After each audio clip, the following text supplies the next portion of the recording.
The following is a presentation of the Missouri Sports Network.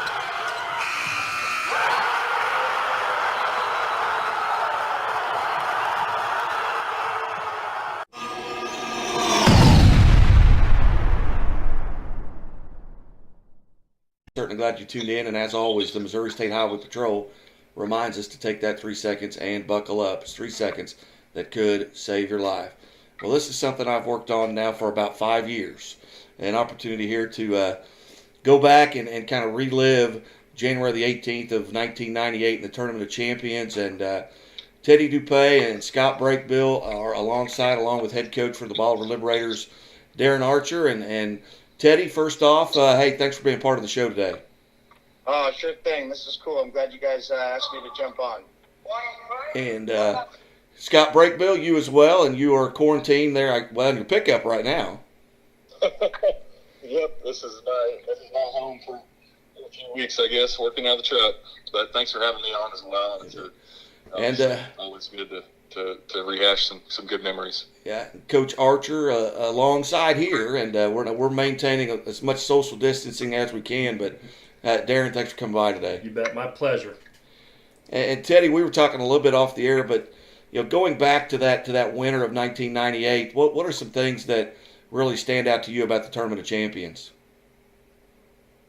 Really impressive, and like I said, this is cool to be talking to you guys so long later. I remember, it was just an unbelievable tournament. They treated us really well. We went to a lot of places to play that year. We were like a circus sideshow, and it's because we were fun to watch.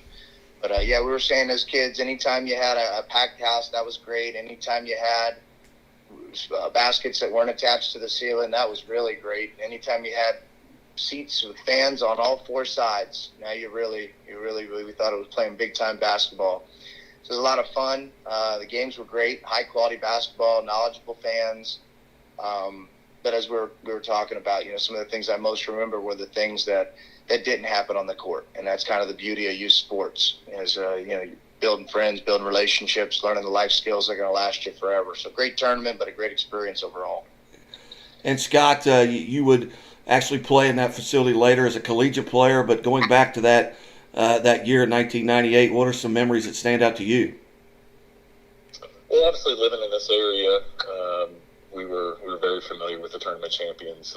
Most of us got to go to it growing up, and just to hear Bolivar's name be announced to play in that tournament, it was a year-long, build up and anticipation to be able to step on that floor. We've had some past experiences and success on that floor, getting to play the Blue and Gold tournament every year, and previously winning it the year before. So we had some success on that floor, so we were excited, and obviously to hear what names, what teams from where across the country were going to come. And even just for us to get to see and watch them play was exciting. But to actually step on the court and get to compete and show everybody, our skill level versus theirs was, it was amazing. And Coach Archer, that we were visiting, you've been here a little while, and just talking about some of the things that stand out to you about that particular Tournament of Champions. Well, just the quality of tournament and the quality teams that they bring into that tournament, and the first-class job that they do in running the tournament. And it's really neat to see how it's evolved over the years. And I think CBS Sports broadcast some of the games now, and so it was a big thing back then, and it's grown even bigger and better currently. So as a coach, you're coming in, you've got Teddy Dupay, the leading scorer in the country. Mm-hmm. What are you doing to prepare for Mr. Dupay? You don't. I told our guys at the beginning of the tournament, and Scott may remember this, I said, hey, this is probably the only time during the season we're going to play as underdogs, so enjoy that moment. And I also said, let's do something to put our name in the record books. And little did I know that after that game, I think there were 8 or 9 records broken in that single game. And now when I told our guys that, I didn't want the versus Bolivar to be at the end of that record, but quite a few of them were. But it was an awfully fun night. as you look back, Teddy Dupay, on that night, you had 52 points, which is still, or 58 points, I'm sorry, which is still the Tournament of Champions single game record, as well as you had 38 points in the game against Hartville, so 129 points in the tournament, which is also still the tournament record. What about that night stands out? You had 13 threes, which is also a single game record. What that had to be exciting. Yeah, well, if I remember, wasn't the old record before that game? Didn't we both break it? Didn't Scott and I both break it that night? You did. Yes. Yeah, pretty neat, I think. Yeah, I can remember you guys maybe meeting at half court and shaking hands, and I was sitting next to a guy named Dwayne Banner, and I said, "There's 100 points at mid court right there, just between the two of you." What was it like during the game? Did you have much interaction? Yes and no. I think we were. It's kind of hard to explain. Scott will understand. Rarely, when you're a guy like us, do you really run into somebody who's willing to step up and fight back? Like, everybody's motivated at the beginning, but then once you start doing what you're doing, it doesn't take an opponent very long to realize they're overmatched, if that makes sense at all. You take somebody's will to fight. I can count them in my head, how many times we've run into somebody who was equally as good on the other end. And gosh, one time I think of a guy, Mateen Cleaves, when they beat us in a national championship game. I knew he was good. I knew he was strong. But then once we got out there and you really saw how people respond to him, how much command he had, how much respect he had from his coach, you knew you were in for a big fight. And he would tell you the same. You remember those people who really earn your respect, because of their quality. And I think that's something that sticks out in the game. The other thing is that, guys fouled me on every single shot. Refs were not giving us the calls. Do you remember that? Was that the case, Scott, where you guys fouling them on every shot? Oh, absolutely. And luckily for me, we like you asked about if we had any interactions on the court. Luckily, I didn't have to guard him. I was a big guy, so I think we threw everybody else, including the water boy, out there trying to guard him, and we double teaming him, and we still couldn't stop him. I think it was I don't even know who it was, but I think we poked him in the eye once, and he still made it from half court. Someone hit him in the stomach, and he still made it. It just continuously throughout the game. Once he started going, it was obvious that there wasn't much that was going to stop him. Scott, you're absolutely right. I finally gave up and tried to double team him and put Andy Ruth and Michael Katrash on him. And if you guys remember, the old coaching boxes were right there at the end of the bench. And Teddy, we were double teaming you, and you pulled up. I swear I could have reached out and touched you. You pulled up. One of my kids hit you in the stomach. The other one's poked you in the eye, and you still hit the three. And they both looked at me, and I just shrugged my shoulders. I said, "Guys, I don't know what to tell you." Oh. Well, I got to tell you, I still play every day. I'm still working, trying to get better. Got to improve my shot and my skills, because the old body, it slows down a little when you get old. Well, and Scott, and a question for both of you. We'll start with Scott. Talk about some of the teammates that you had back then, and their experience and what it was like to be able to enjoy that atmosphere. Even though that was a fifth place game, it was a tremendous atmosphere. But that just the guys that you shared that atmosphere with. It was, and really, for us, we were all kids that grew up together for the most part. So we've been playing together for years, and to get to step onto the court, and we knew it was going to be our last game at the tournament champions. We wanted to, like Coach said, we wanted to put our stamp at the tournament champions as a local team that stood up to this competition. And little did we know what we were actually getting into. We knew that they were going to shoot the ball as quick as they could. So we said, all right, we're going to fight back. We're going to go right back at them. And no matter how many shots they made on the other end, we went just as fast, pushing it back the other end, and nobody backed down. I mean, from Coach mentioned, Andy and Mike were the younger starters on the team, and then other seniors, Jason Smith, who was an all-tournament team selection that year as well, who I think he was just short of 30 points in that game, and people rarely mention his name, but he was on fire as well, making plenty of shots. And then of course my best friend since day one was John Hacker, and he was the guy who we kind of came out there and assigned him to Teddy, I think, off the start, because he was a physical guard. He was big, strong, quick enough, and I think Teddy got him in 2 quick fouls, if I'm not correct there, Coach. But that's when we had to kind of shift our game plan. When John got a couple fouls and pushed some other guys over, and then we just continuously kept moving across the board. But again, another stat that I think that people forget about that game was, I think Bauer still holds the assist record in the tournament champions. Is that right, guy? Yeah, Yes. that's right. Yep. Yeah, so that says a lot to our team and how unselfish these guys were and motivated, and the way we moved the ball.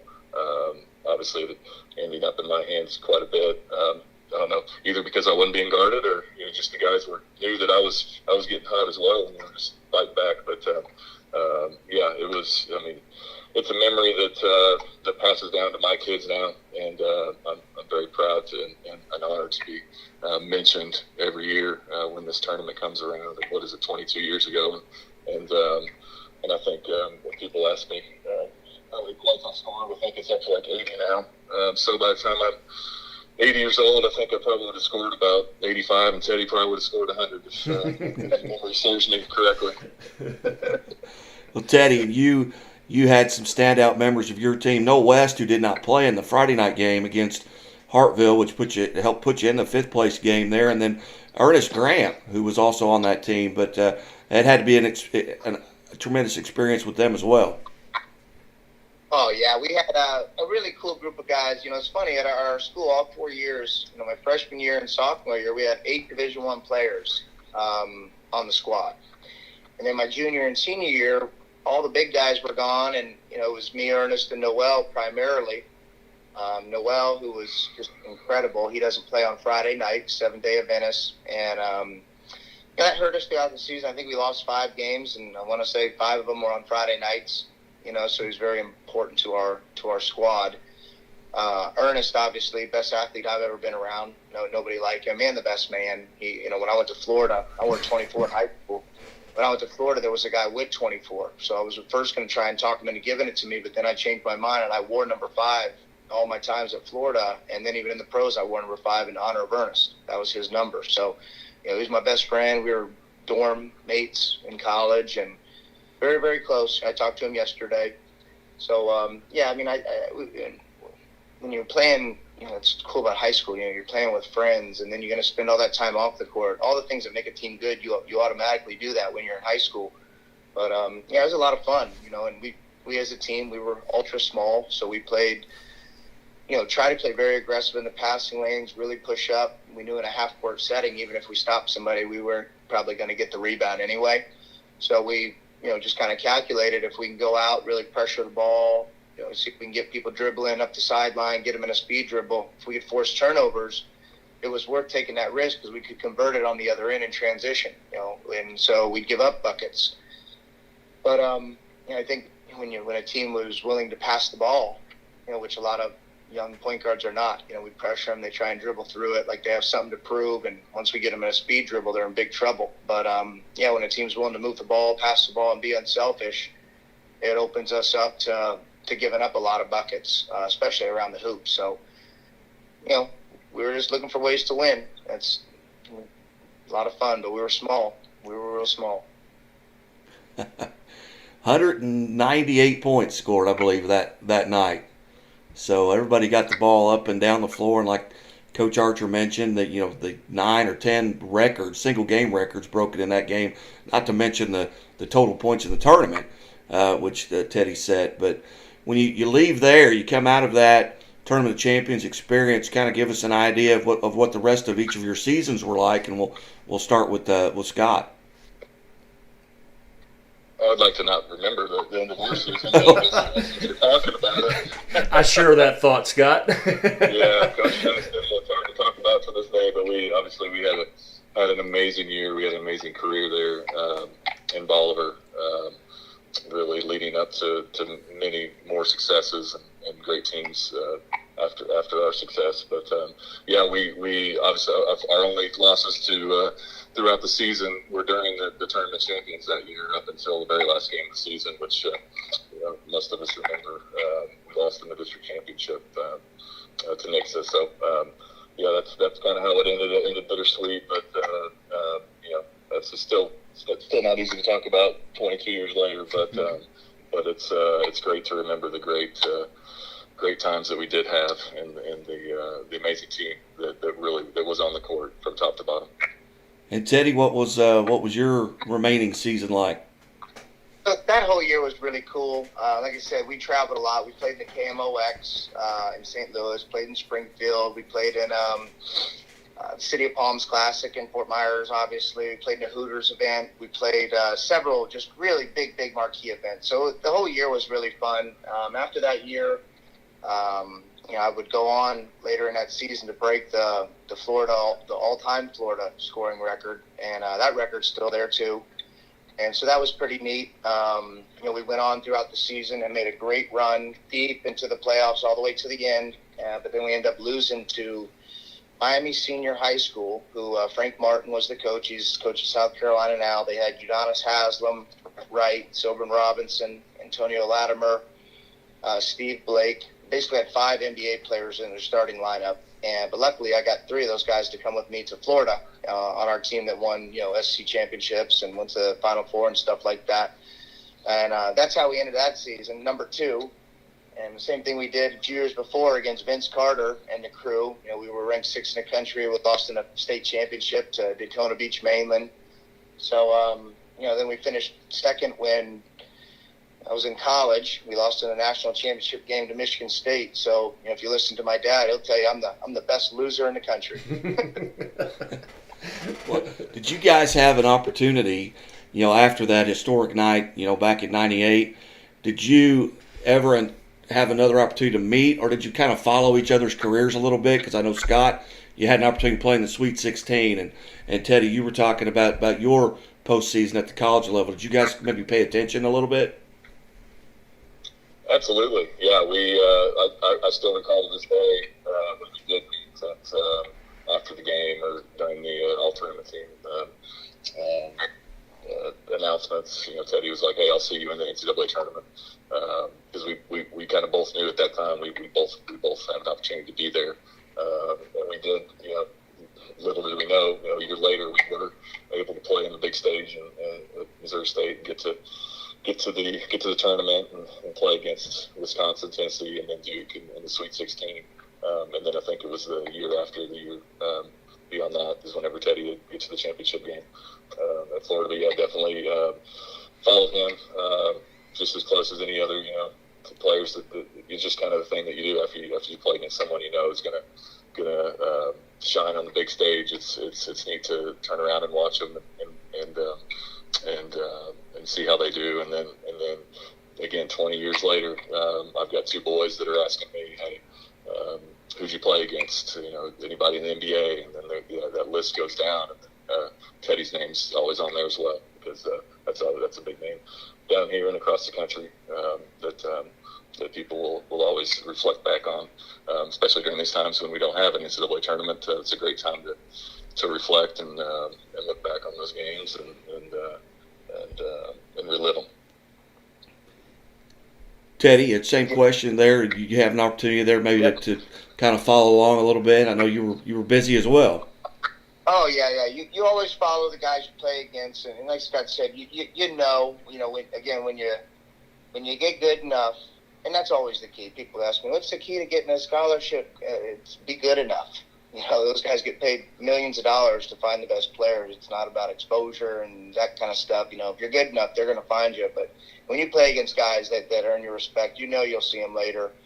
And, you always want the guys you play against to do well. It's kind of like if you're rooting for XYZ team and they lose in the Sweet 16, you kind of want that team that beat you to go all the way. It makes you feel like you lost to a winner. It gives it a little, makes you feel better about yourself. And then obviously we've been able to jump on the calls here, a handful of times over, 20 years. But yeah, during the Bass Pro out there, we've had these calls, and when you look back on it, it's a little easier to talk about yourself now that it was just so long ago. When you're coming up, you always want to be humble and you want to deflect. But when you look back on what we did, people are still talking about it. Those records are there, and at the end of the day, you brought a lot of happiness and joy to people by playing the game of basketball, and to have person way out there talking to their kids about me way over here, down here is I'll tell you, it's pretty flattering and pretty neat. It's really, really cool. Well, it's still the game that we've talked about around this area and the tournament champions more than any other. And Coach Archer, maybe the only time in the history of basketball that a coach walks off to a standing ovation after giving up 103 points. Yes. Yeah, that was the most amazing thing was there were two teams out there just battling everything they had, especially after playing two previous nights and pretty contested games. But to walk off that floor after the game to a standing ovation in a fifth place game was pretty amazing. And Teddy, I've got a question for you just for the record and for my own personal well-being. Didn't you score over 60 points like a week or two after you hit 58 on us? Oh yeah, I hit. We all the time really. I had 70 in one of the playoff games.